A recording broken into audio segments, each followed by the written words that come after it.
세금은 생활 곳곳에서 마주치게 되는 아주 중요한 부분입니다. 커피 한 잔을 마셔도, 점심을 먹어도, 물건을 사거나 월급을 받을 때도 세금은 피할 수 없는 부분입니다. 지금 우린 저성장을 넘어서 마이너스 시대로 살아가고 있습니다. 갈수록 이익을 내기가 쉽지 않은 시대를 살아가고 있는 요즘에 여기서 말한 이익이란 세금을 공제한 세후이익, 즉 순이익을 말하는 것입니다.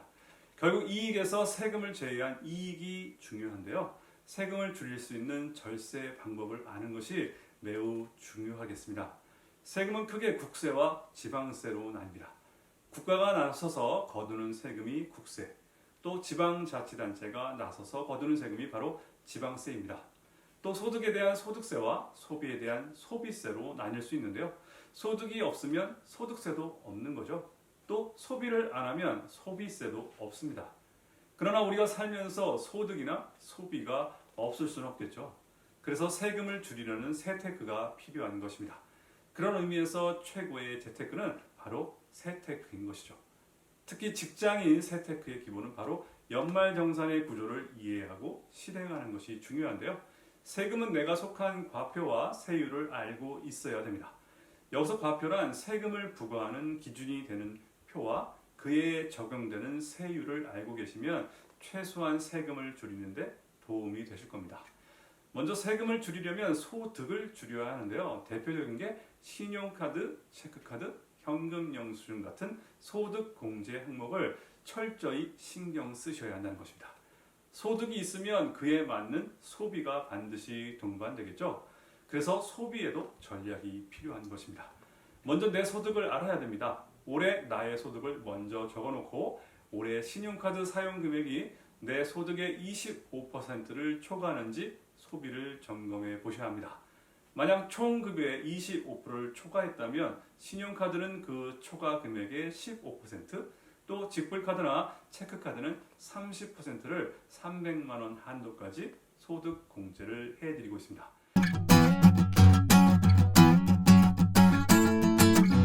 특히 대중교통과 전통시장에서 사용한 금액은 추가로 각각 100만 원을 한도로 소득 공제를 해주고 있는 점 기억해 두셨으면 좋겠습니다.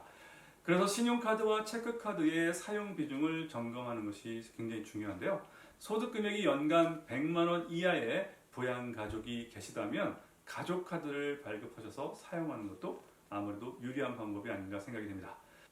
또 의료비와 교육비 공제는 신용카드 공제도 되면서 의료비, 교육비 공제가 되어 이중 공제가 가능한데요. 먼저 의료비는 총 급여의 3%를 초과하는 금액 중에서 700만 원까지 세액 공제를 해주는 것을 기억하고 계시면 되겠습니다.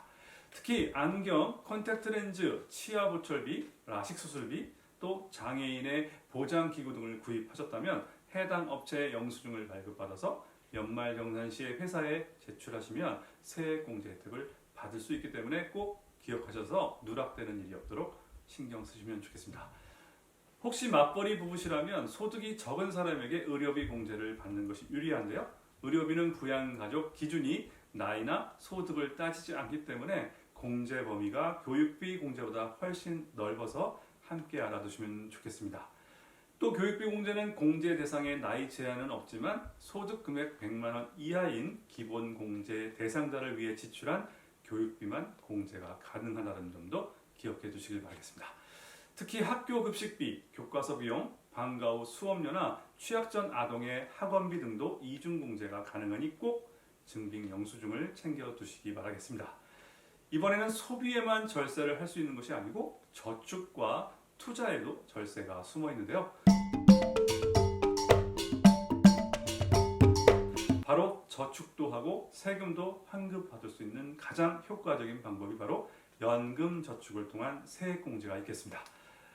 보시는 것처럼 총 급여에 따라서 연간 최대 400만 원을 한도로 16.5%까지 66만 원을 공제 받으실 수가 있는데요. 보통 연말정산에서 세금 환급을 위해 연말에 일시금으로 추가 납입해서 환급을 받으시는 경우도 다반사인 것 같습니다. 하지만 여기서 주의할 상황이 있습니다. 연금저축을 중도에 해지할 경우에는 세액공제 대상 금액의 16.5%의 기타 소득세가 과세되기 때문에 유지에 대해서 신중히 검토하셔서 가입하시는 것이 좋겠습니다. 여기서 만약 금전적 여유가 있거나 공제를 더 많이 받고 싶으시다면 은행에 가셔서 IRP를 가입하시면 더욱 효과적인데요. IRP란 나중에 근로자가 퇴직할 때 퇴직금이 들어오는 계좌라고 이해하시면 되겠습니다. 정부는 IRP를 장려하기 위해서 개인연금 저축과 더불어 최대 700만 원까지 세액공제 혜택을 부여하고 있는데요. 연금저축 400만 원을 이미 납입하고 계시다면 IRP는 연간 300만 원까지 예치하시면 되겠습니다. 그러나 이 경우도 중도 해지 시 16.5%의 기타 소득세가 부과되기 때문에 절대로 중도에 해지할 분들은 가입하시면 안 되겠습니다. 참고로 IRP도 하나의 금융상품이므로 수익률이 존재하고 운영 수수료가 존재하는데요. 연간 평균 수익률이 최근 1%대, 또한 연간 수수료는 평균 0.5% 정도 된다는 점 참고하시고, 나중에 연금으로 수령 시에도 연금 개시 나이에 따라 3.3%에서 5.5%까지 연금 소득세를 납부하셔야 된다는 거 기억하셨으면 좋겠습니다. 그래도 연금저축이나 IRP를 통한 세액공제는 노후자금을 위한 준비와 더불어 세금 환급까지 일석이조의 효과가 있기 때문에 유지만 가능하시다면 반드시 해야 될 필수 항목이라고 생각하시면 되겠습니다. 이상으로 직장의 가장 큰 재테크는 세테크다를 마치도록 하겠습니다.